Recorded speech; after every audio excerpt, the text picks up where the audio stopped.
I finally got around to watching Tokyo Revengers Season 1 after a ton of recommendations for a pretty long amount of time, and oh boy, this show was an emotional roller coaster, and I found myself enveloped within the story that Takemichi Hanagaki lives in. I'm usually not a binge watcher or reader, but I found myself finishing all 24 episodes in just 3 days, and I know compared to most people, that's merely rookie numbers, but I was surprised with how much I enjoyed it and how fast I went through it. Despite me having to sacrifice sleep to still wake up on time for work, I had zero regrets in doing so. Takemichi as a protagonist can accurately be described as a crybaby hero because despite his heroism he displays with reckless abandon from time to time, he simultaneously will cry at the drop of a hat for essentially everything. The premise of Takemichi is interesting. At age 26, living a very meager life, he finds himself able to travel back in time after learning through the news the death of his former middle school girlfriend Hinata. And through his initial time travel, he's able to relay what is to come to Hinata's brother, Naoto, and in doing so travels back to the present, only to find nothing's changed. Hinata is still dead. Except the present has now been slightly affected by his encounter with Naoto, who helped set the outlines of what this mission should be with going back in time as he remembered everything that Takemichi said to him in the past. Saving Hinata is the essence of the plot of this story, but there's a lot more to it. Because of this butterfly effect in which changing small things in the past leads to a very, very different future, often Takemichi is unable to change the future to save Hinata. Despite him believing the root cause of her death is changed, other pieces fall into place to make the outcome entirely the same. I found myself over time wishing Takemichi stayed in the past forever, despite that not being the end goal of the story, but thankfully due to the plot, he's in the past the majority of the story. In the past, Takemichi can reinvent himself. His meager existence in the future can be changed. He, as a person, can be changed.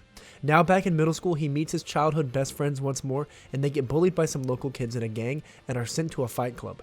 Then, in a moment that had me hooked in the story, Takemichi recklessly takes the spot of his friend and fights someone older and much stronger than him, enduring a beating until two individuals arrive to stop the chaos ensuing. These two central figures within the story are Mikey and Draken. Both are designed to look incredible. Draken, a tall figure with a face tat and a unique hairstyle, then Mikey, a shorter individual with long flowy hair and an aura about him that magnetizes everyone around him.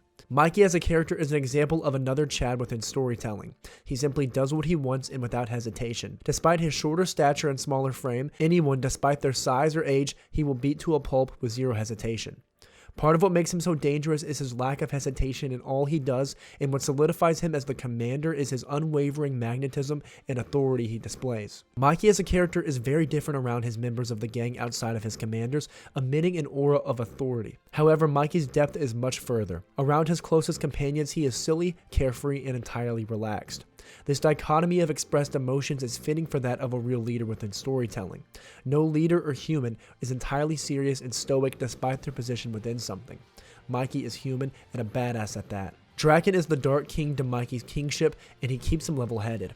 Mikey's impulsiveness and readily response to emotions can at times lead him down a path of destruction, and Draken, as Mikey's best friend, exists to temper these emotions and keep Mikey doing the right thing. Their dynamic is lovely to watch as Draken takes care of Mikey at all times. They're hardly seen without each other. And despite the innocuous look of Mikey and intimidating look of Draken, their looks can be deceiving as at times they display the opposite of how they look. While watching Tokyo Revengers, you often forget that the characters are middle schoolers. Although in Japan, middle school is a bit different from American middle school in terms of age, these middle schoolers are tatted, their hair dyed, and covered in scars, constantly getting into fights. So for my headcanon throughout, I like to imagine that they were high schoolers because I know damn sure in middle school I couldn't find anyone as adult looking as individuals like Kiyomasa or Draken. A theme of Tokyo Revengers is the perpetual brutal violence that revolves around gang life. Every fight is one that's brutal, and there isn't much mercy. And the gang we follow throughout this story is the Tokyo Manji Gang that Takemichi becomes a member of due to Mikey and Draken's interest within him, and additionally, Takemichi's interest weighs heavily on the fact that the Tokyo Manji Gang in the future directly contributes to Hinata's death. The Tokyo Manji Gang has a really militaristic structure, bowing every time they see the commander, in very stylized uniforms with good organization. The organizational structure consists of a commander, vice commander, then division commanders with their own battalion underneath. All of these components forms the Tokyo Manji Gang that we know and love, and Takemichi being under the wing of Mikey is now witness to all the things that face our beloved gang, including other gangs they have to fight against. At times I found myself forgetting the plot of the story was about saving Hinata, as she can at times take a backseat to some of the other events transpiring within the story, but the two female leads within Tokyo Revengers are strong characters nonetheless. Hinata is someone brave, protective, and loyal, For Takamichi, she will stand in the face of gang leaders without hesitation to protect him. She's intelligent and charming, and it's no wonder Takamichi fell for her in the past and present. And through his events in the past, he realizes that she's the one that got away, and that no matter what, he will do anything to protect her and change her future. This desire to protect Hinata drives Takamichi to proclaim that he'll even take control over the gang in order for the future Hinata to be safe. In a moment that did make me tear up, before going back to the present, he gave Hinata a 4-leaf clover necklace and told her to be happy. Selfishly, he could have stayed in the past indefinitely and lived out his life, but he felt the future would change, so he gave up existing in the past to see if he was able to save the woman he loved. What we can learn about this time travel is the immense effects Takamichi's actions have on the future reality, putting future versions of Takamichi on full display.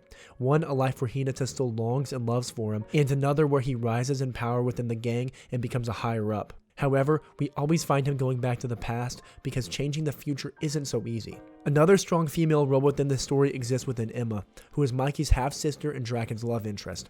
Her exposition to the story was, interesting to say the least, but she plays a similar role as Hinata, but to Draken, in which she wants to protect Draken and be there for him in moments even when he's on the brink of death and threatened by violence. It's refreshing to see that these two don't play damsels within the story, but instead individuals with feats suggesting their importance within the story and central figures who can hold their own. In clutch moments, Hinata saves Takamichi from bondage and instills within Takamichi that he doesn't need to be anyone but himself and gives him a sense of courage. Takamichi's original friend group, although they're in the story a decent bit and they have their clutch moments, everyone except Akun at times takes a backseat in the story to the gang activities involving Mikey, Draken, and Takamichi.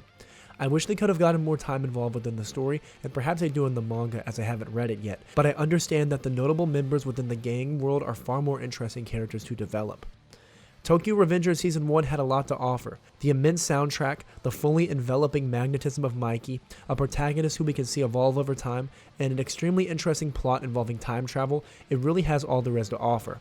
The story was so compelling that after Tokyo Revengers, I imagined the unspoken hierarchy of my own friend groups and conceptualized the gang-like structure that can exist with any team or group. The unique narrative of gangs and delinquents not being inherently bad really does shed a unique light on a topic that many often view as one-sided. Tomon pushes the boundaries of the conceptualization of what a young group of delinquents can become.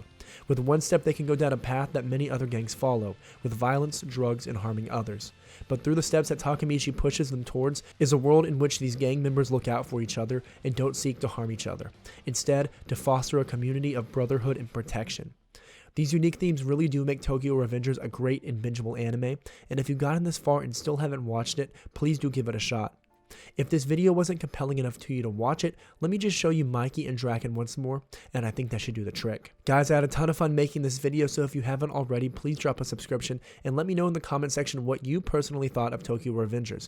If you like Tokyo Revengers style content, I would love to make a video specifically just regarding Mikey, as I found him super compelling as a character. I hope you are all having a great start to the new year, my friends, and as always, be greedier, and I'll catch you all next time.